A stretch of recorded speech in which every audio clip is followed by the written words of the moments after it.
Assalamualaikum warahmatullahi wabarakatuh. Saya sebagai perwakilan kelompok 7, di sini saya akan membahas tentang kontribusi Islam terhadap peradaban dunia. Ada 4 hal yang akan dibahas dalam bab ini, yaitu yang pertama, jejak peradaban Islam dalam peradaban modern yang akan dijelaskan oleh teman saya, yaitu Satrio Wibowo dan Sasna Avanda. Yang kedua, ada ketertinggalan umat Islam di bidang ipteks dan budaya yang akan dijelaskan oleh Naruta Prasti. Yang ketiga, ada menuju kebangkitan umat Islam yang akan dijelaskan oleh Nafiatul. Dan yang keempat, ada Islam Nusantara, potret kebudayaan Islam Indonesia yang akan dijelaskan oleh Muhammad Ilham.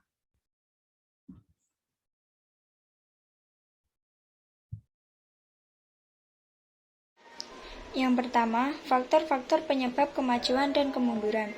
A. Sebab-sebab kemajuan umat Islam. Puncak kejayaan Islam terjadi pada masa pemerintahan Bani Abbas. Pada masa ini, Baghdad sebagai pusat pemerintahan Abbasiyah menjadi rujukan dan sentral ilmu pengetahuan di seluruh penjuru dunia. Kemajuan ini menurut Huda pada tahun 2007 dipengaruhi oleh dua tradisi yang sama-sama menghantarkan masyarakat Arab pada sebuah budaya yang maju dan progresif. Yang pertama, masyarakat Arab mulai memiliki budaya menulis. Yang kedua, penerjemah filsafat dan logika Yunani mempengaruhi pola pikir ilmuwan Arab. Yang B. Sebab-sebab kemunduran umat Islam. Pasukan Mongolia membumi hanguskan Baghdad beserta isi dan penghuninya.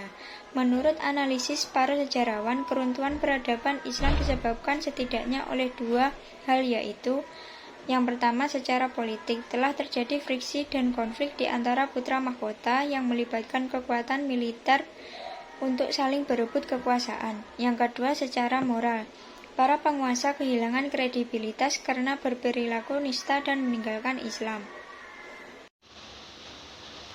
Baik, untuk pembahasan selanjutnya ialah mengenai kontribusi ilmuwan muslim klasik dalam kemajuan barat modern. Jadi sekitar abad ke-7 hingga ke-13 Masehi, umat Islam memberikan sumbangan besar terhadap kemajuan ilmu pengetahuan dan peradaban dunia. Era ini sering disebut sebagai Golden Age of Islam, di mana banyak ilmuwan Islam dari Arab yang menorehkan beberapa penemuan penting yang diantaranya menjadi tonggak awal kemajuan peradaban dunia di era-era setelahnya.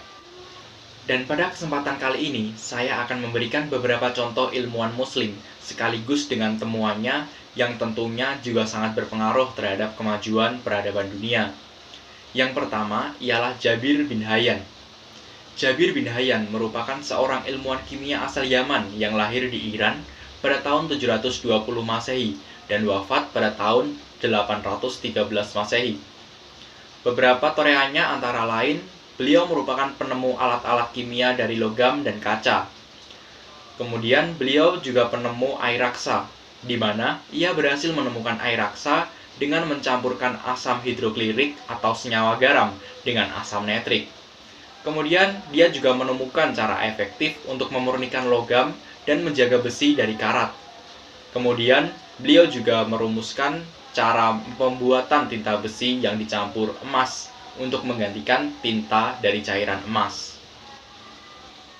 Contoh ilmuwan yang kedua ialah Muhammad bin Musa al-Khawarizmi.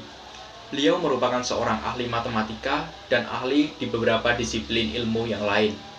Al-Khawarizmi lahir pada tahun 780 Masehi di wilayah Khawarizmi yang sekarang merupakan negara Uzbekistan dan wafat pada tahun 874 Masehi. Kontribusinya di bidang pengetahuan antara lain, ia mengutip angka-angka India dan mengarang buku algoritma, di mana ia mengutip angka 0 yang kemudian melahirkan operasi bilangan desimal. Selain itu, dia juga orang yang menggagas aljabar dan menuliskannya dalam buku berjudul Al-Jabar wa Al-Muqabalah, di mana aljabar ini sangat penting dalam perkembangan peradaban dunia dan juga perkembangan teknologi. Sebagai contoh ilmuwan yang ketiga ialah Ibnu Sina.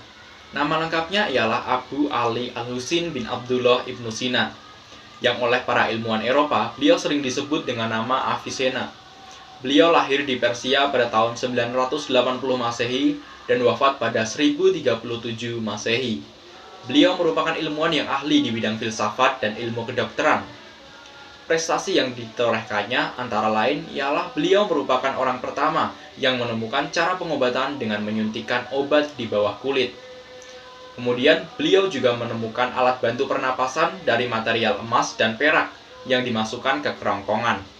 Selain itu semua, masih banyak lagi kontribusi beliau dalam bidang kedokteran, seperti menemukan penyebab penyakit gajah dan pengobatan untuk penyakit antrak.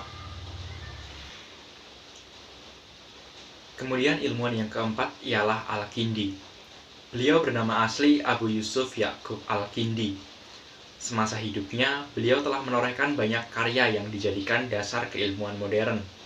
Selain itu, karyanya ini dinyatakan mencapai 230 buku.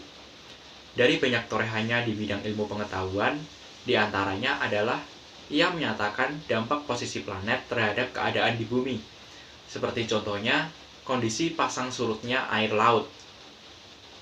Kemudian beliau juga menyatakan bahwa warna biru langit merupakan hasil pemantulan cahaya. Jadi dijelaskan oleh Al-Kindi bahwa warna biru pada langit bukan merupakan warna aslinya, melainkan hasil pemantulan cahaya butir air dan debu-debu yang berterbangan di udara. Selain itu, ia juga mengarang banyak kitab di berbagai bidang ilmu pengetahuan, antara lain ilmu teknik mesin, kimia, kimia industri, kimia logam, matematika, geometri, kedokteran, filsafat, farmasi, hingga bidang musik pun juga ditulis olehnya.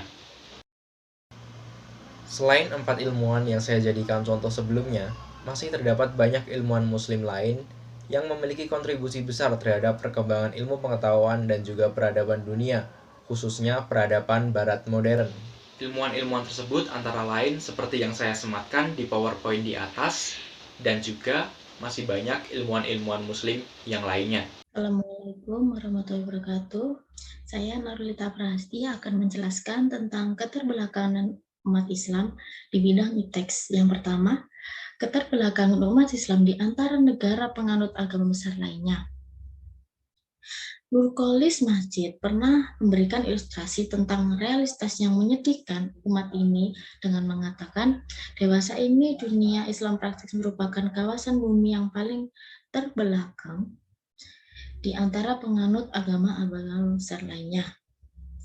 Negeri-negeri Islam jauh tertinggal dari negara Eropa, Amerika Utara, Australia, dan Selandia Baru yang Protestan, Eropa Selatan dan Amerika Selatan yang Katolik, serta India yang Hindu, Cina, Korea Selatan, Taiwan, dan Hong Kong itu menganut Buddhis, dan Jepang dan Thailand juga Buddhis.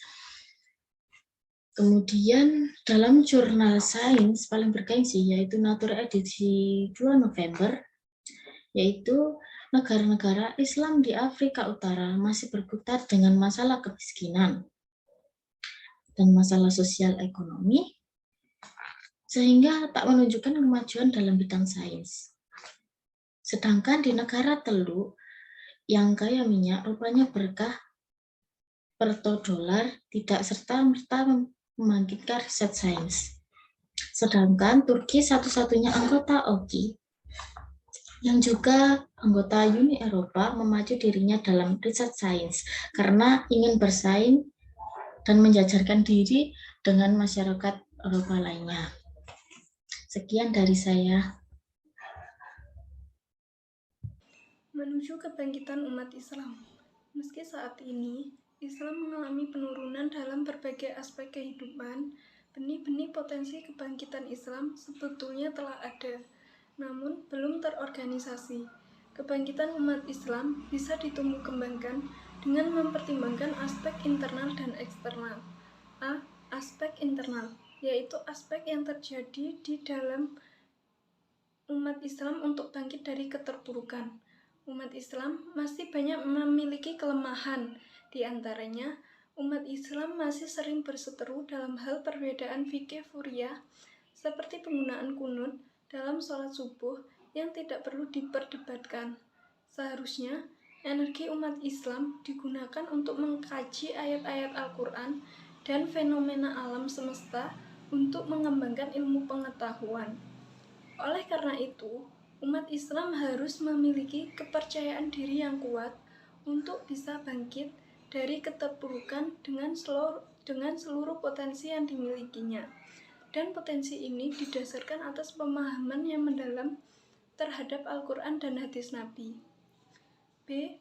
Aspek eksternal, yaitu faktor luar yang melatar belakangi umat Islam. Umat Islam seharusnya tidak menutup diri dari tradisi dan ilmu yang datang dari umat non-muslim. Sikap antipati terhadap tradisi barat dan non-muslim dalam bidang ilmu pengetahuan dan teknologi akan menjadikan umat Islam semakin jauh tertinggal dari kemajuan. Umat Islam layak belajar dari sejarah kemajuan pemerintah Abbasiyah yang memiliki puncak kemajuan dan dalam Islam karena menggabungkan tradisi Islam yang bersumber dari Al-Quran dengan khazanah ilmu pengetahuan dan dari Persia dan Yunani. Jadi, langkah yang harus diambil umat Islam untuk bangkit dari keterpurukan adalah dengan mempelajari seluruh prestasi Barat modern, dan kemajuan ini harus berjalan beriringan dengan moralitas Al-Quran. Selanjutnya, kita akan membahas tentang Islam Nusantara sebagai potret Islam di Indonesia. Yang pertama, saya akan menjelaskan tentang definisi Islam Nusantara sendiri. Islam Nusantara merupakan Islam yang mengalami pribumisasi dengan karakter atau kepribadian dan jati diri bangsa Indonesia.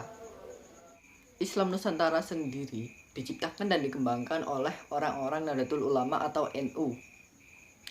Hal ini bertujuan untuk mewujudkan Islam melalui budaya lokal. Mengapa melalui budaya lokal? Karena sebelum datangnya Islam yang dari Arab ini, sudah ada budaya, bahkan agama yang sudah mengakar di Indonesia. Maka dari itu perlu adanya alkulturasi budaya antara Islam dengan budaya Indonesia yang memudahkan untuk menanamkan nilai-nilai Islam kepada masyarakat sehingga bisa diterima oleh masyarakat Indonesia. Dengan adanya alkulturasi budaya inilah yang membuat Islam Nusantara menjadi potret kebudayaan Islam di Indonesia, karena adanya perbedaan Islam Nusantara dengan Islam Arab. Sekarang saya akan menyebutkan ciri-ciri dari Islam Nusantara. Yang pertama, Islam Nusantara merupakan Islam yang berbeda dengan Islam Arab, yang dimana Islam Arab itu lebih kaku dan keras. Yang kedua, Islam Nusantara ini tidak menjadikan orang atau pengikutnya itu menjadi radikal, atau bisa disebut Islam Nusantara ini anti radikal. Yang ketiga, Islam Nusantara ini menyatu dengan kebudayaan Indonesia. Seperti yang sudah saya sebutkan tadi, untuk menyampaikan nilai-nilai agama agar lebih mudah tersampaikan, Islam Nusantara ini menggunakan budaya lokal. Ciri yang keempat dan terakhir, yaitu Islam Nusantara ini berideologi tawasud atau moderat. Yang dimaksudkan yaitu Islam Nusantara ini sebagai Islam yang mencari jalan tengah untuk menyelesaikan suatu masalah. Sekian dari kami. Mohon maaf apabila ada kesalahan penulisan dan kata. Wassalamualaikum warahmatullahi wabarakatuh.